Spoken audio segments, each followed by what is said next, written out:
2 μόλις ημέρες από την κυκλοφορία του πολυαναμενόμενου Xbox Series X της Microsoft, κυκλοφόρησαν στο διαδίκτυο βίντεο που δείχνουν τη νέα κονσόλα να υπερθερμαίνεται και να βγάζει καπνούς. Έτσι, ο τεχνολογικός κολοσσός εξέδωσε σχετική παράκληση προς τους χρήστες, συνιστώντας τους να μην δημιουργούν καπνούς στη συσκευή.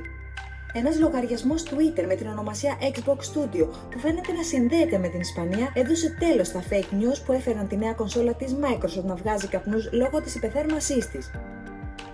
Συγκεκριμένα, ο λογαριασμός ανέφερε σε σχετικό tweet ότι οι καπνοί δεν προέρχονται από την υπερθέρμανση της κονσόλας, αλλά από καπνό που οι ίδιοι οι χρήστες δημιούργησαν χρησιμοποιώντας ηλεκτρονικό τσιγάρο. Αξίζει να σημειωθεί ωστόσο ότι ο συγκεκριμένος λογαριασμός Twitter δεν είναι επίσημος λογαριασμός Xbox. Το tweet του Xbox Studio αναδημοσιεύτηκε πάνω από 3.400 φορές.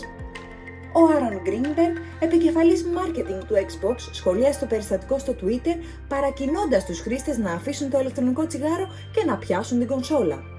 Μαζί με την κονσόλα επόμενης γενιάς Xbox Series X, κυκλοφόρησε την τρίτη και το μικρότερο, φθηνότερο και λιγότερο ισχυρό Xbox Series S. Η σειρά X είναι διαθέσιμη στο κοινό στη τιμή των $500, ενώ η σειρά S, χωρίς μονάδα δίσκου ή δυνατότητα 4K, είναι διαθέσιμη στην πιο προσιτή τιμή των $300.